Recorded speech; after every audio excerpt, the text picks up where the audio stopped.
જય માતાજી, જય શ્રી કૃષ્ણ। કેમ છો બધા યુટ્યુબ ફેમિલી મિત્રો? મજામાં ને? મજામાં જશો તો હું મારી ચેનલ લઈને આવી છું સોરઠની અન્નપૂર્ણા કિચન, જેમાં તમારું હાર્દિક સ્વાગત છે। તો આજે હું તમને એવી રેસીપી બતાવવાની છું ગુંદર પાક। ગુંદર પાક તો તમને બધાને ખબર જ હોય છે, ઓલરેડી લેડીઝ બધી ખાતી જ હોય છે। તો ચાલો હવે આપણે છે ને ગુંદર પાકની રેસીપી જોઈ લઈએ। જોઈ લ્યો, આપણે ગુંદર પાક બનાવવા માટે જોઈ લ્યો આપણે 500 ગ્રામ છે ને જાડો લોટ લઈ લીધો છે, એટલે આપણે ભાખરીનો લોટ લઈ લીધો છે 500 ગ્રામ। તો આજે આપણે શિયાળામાં ગણ કરે ને એવું આપણે સરસથી ગુંદર પાક બનાવવાનો છે। ત્યાર પછી આપણે 250 ગ્રામ છે ને કણી ગુંદ લઈ લીધો છે। જોઈ લ્યો આ રીતે આને સરસથી આપણે ઘીમાં પછી તળી નાખવાનો છે। જોઈ લ્યો આપણે કણી ગુંદ લઈ લીધો છે 250 ગ્રામ, તો આપણે ગુંદર પાક બનાવવા માટે। ત્યાર પછી આપણે 250 ગ્રામ ઘી લીધું છે ગુંદર પાકમાં એડ કરવા માટે, તેમાં તમે તમારી રીતે કરી શકો છો। અત્યારે આપણે 250 ગ્રામ ઘી લીધું છે। ત્યાર પછી 250 ગ્રામ આપણે ગોળ લીધો છે ગુંદર પાક બનાવવા માટે।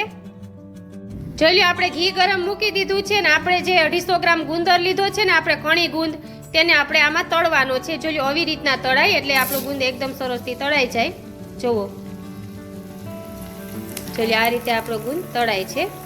આપણે 250 ગ્રામ આ રીતે પેલા ગુંદ તળી નાખવાનો છે। સરસથી તળાઈ જાય એટલે આપણે આ એક ડીશમાં એડ કરતું જવાનું છે ગુંદને। તો શિયાળામાં તમને ખાવાથી કમરનો દુખાવો અને કોઈ પણ જાતના તમારે સ્નાયુના દુખાવો હોય તો આમાં રાહત આપે છે, કેમ કે આ ખાવાથી બહુ ફાયદો થાય છે। જોઈ લો આ રીતે ગુંદ બધો આપણે તળી લેવાનો છે।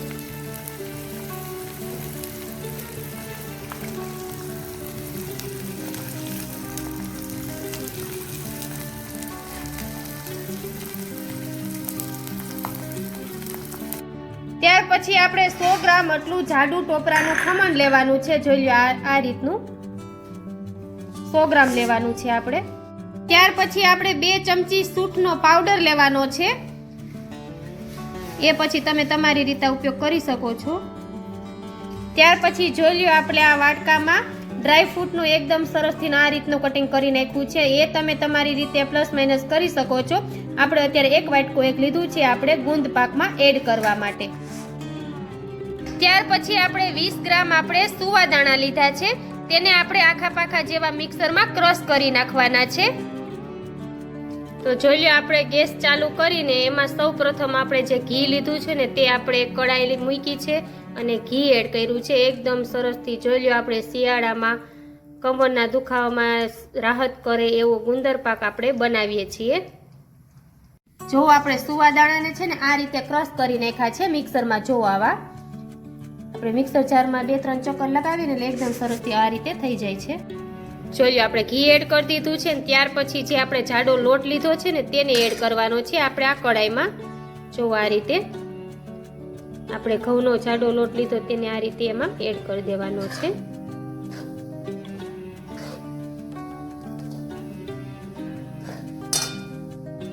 ત્યાર પછી આપણે એને શેકાવી લેવાનો છે। જોઈ લો હવે આપણો લોટ શેકાય છે। જો આ રીતે આપણે શેકાવા દેવાનું છે।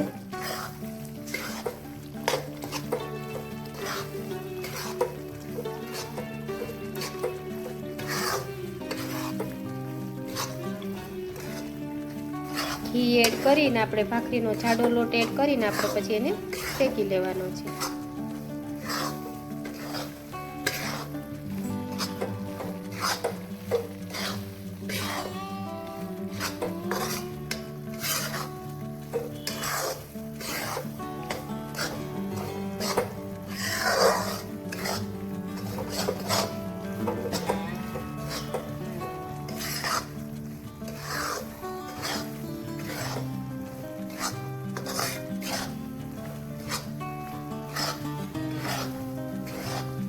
જો આપણો લોટ શેકાય છે હજુ।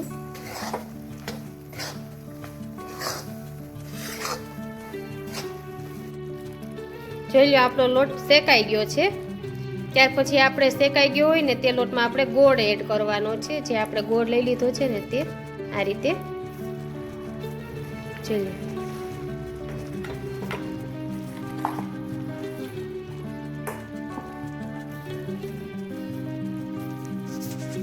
ગોળને એડ કરી દેવાનો છે આની અંદર.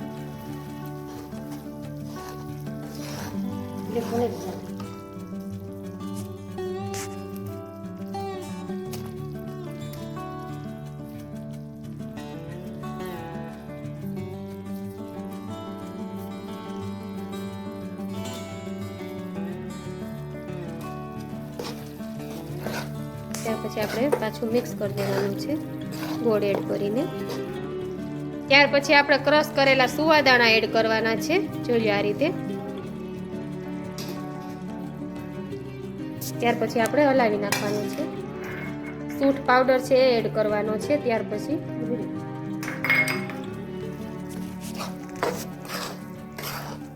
જો આ રીતે આપણો અંદર ગોળ પણ આપણો વળી ગયો છે. સરસથી બધું એ ભેગું કરી દેવાનું છે, એટલે કે મિક્સ કરી દેવાનું છે.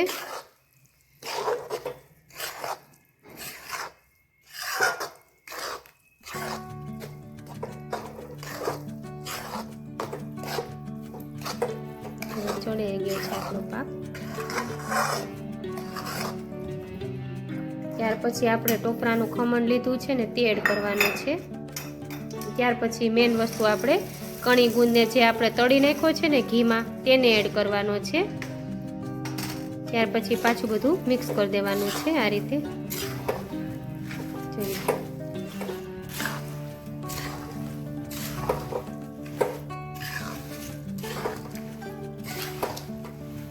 બધું પાછું મિક્સ કરી દેવાનું છે. ત્યાર પછી આપણે ડ્રાય ફ્રૂટનો જે આપણે ક્રશ કરીને રાખ્યા છે તેને એડ કરવાના છે આ રીતે. જોઈ લો, જે આપણે વાટકામાં રાખ્યા હતા ને તેને એડ કરી દીધા છે આપણે ગુંદર પાક સાથે. જોઈ લો, આપણે પછી છે ને થાળીમાં ઘી લગાડી દીધું છે અને એક થાળીમાં આવી રીતના છે ને પછી આપણે એડ કરી દેવાનું છે. આપણે અત્યારે 2 થાળીમાં ઘી લગાડ્યું છે. જો આવી રીતના થાળીમાં રાખીને અને આપણે હલવી નાખવાનું છે. પછી એને છે ને આવી રીતના બેસાડી દેવાનું છે. જોઈ લો આ રીતે. જો આ રીતે પછી તેને બેસાડી દેવાનું છે. ત્યાં આપણે બીજી થાળીમાં એડ કરી દઈએ. આપણે એટલું 500 ગ્રામ લોટનું જોવો એટલું આપણે ગુંદર પાક બનશે. તો તમે તમારા સ્વાદ અનુસાર બનાવજો, તમારે જેટલું બનાવવું હોય તે પ્રમાણે. જો આપણે 2 થાળી બન્યું છે. એકદમ સરસ આ રીતે એને લીસું કરી નાખવાનું છે. પછી આપણે એના પીસ કરવાના છે. જો આ રીતે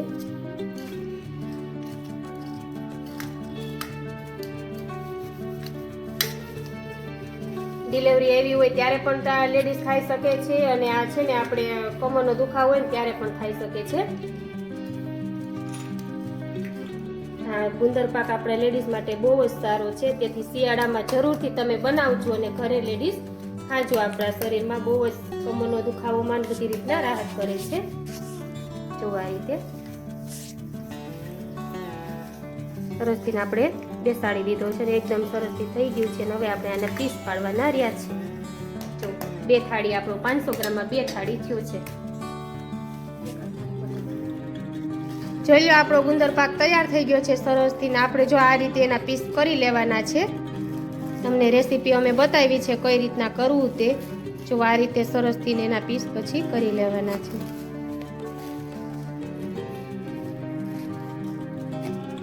જો આવી રીતે મમ્મી ગુંદર પાકના પીસ કરે છે.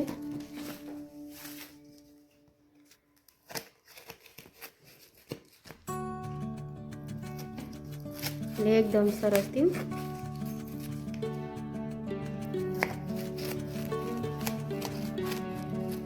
આપણે ડ્રાય ફ્રૂટ ને આપણે બધું એમાં સુવાદાણા ને બધું એડ કરીને આપણે સરસથી સૂંઠનો પાવડર ને બધું સરસથી એડ કરીને આપણે બનાવ્યું છે. જોઈ લો આ રીતે. જોઈ લો, આપણો સરસથી ગુંદર પાક તૈયાર થઈ ગયો છે. જોઈ લો, આપણે કાજુ, બદામ, પિસ્તા, સુવાદાણા, આપણે સૂંઠનો પાવડર અને આપણે ઘઉંનો જાડો લોટ અને ગુંદ અને ઘી ને ગોળ બધું એડ કરીને એકદમ સરસથી શિયાળામાં આપણે ખાઈ શકીએ તેવો આપણે કમરમાં ઉપયોગમાં આવે, કમર દુખાવોમાં પણ આપણે ઉપયોગમાં આવે એવી રીતના સરસથી આપણે ગુંદર પાક બનાવી નાખ્યો છે. તો મારી રેસીપી જોઈને તમે જરૂરથી આ ગુંદર પાક બનાવજો, એટલે તમને પણ શિયાળામાં ગણ કરે તેવો.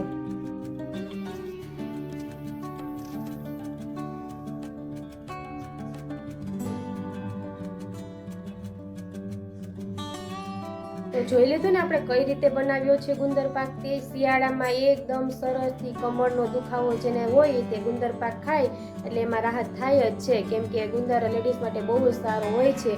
અને અમે કઈ રીતે બનાવ્યો છે ને મમ્મી આપણે ગુંદર પાક એ તમે જરૂરથી જોઈ લેજો, કેમ કે આપણે એમાં બધું સુવાદાણા, પછી સૂંઠનો પાવડર, પછી આપણે ગોળ, ઘી અને આપણે બધું એમાં એડ કરીને એકદમ સરસથી આપણને ગુણકારી, શિયાળામાં તો ગુંદર પાકની તમને ખબર જ છે, ગુણકારી આપણે ગુંદર પાક બનાવ્યો છે, કેમ કે ગુંદર કમરમાં દુખાવા માટે તો ખાસ રાહત આપે છે અને કોઈ પણ આપણને હાડકાં પણ મજબૂત કરે છે ગુંદર.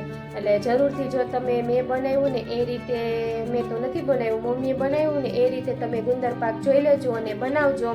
અને કાલે આપણે મળશું કંઈક આવતીકાલે નવી રેસીપી સાથે. એટલે મારા વિડીયોમાં છેક સુધી બન્યા રહેજો. અને મારી જો હજુ સુધી તમે ચેનલને સબસ્ક્રાઈબ ના કરી હોય ને મિત્રો તો જરૂરથી કરી દેજો. તો ચાલો હવે આપણે આવતીકાલે મળશું. તેથી જય માતાજી, જય શ્રી કૃષ્ણ અને છેક સુધી વિડીયો જોવા માટે તમને બધાને થેન્ક યુ.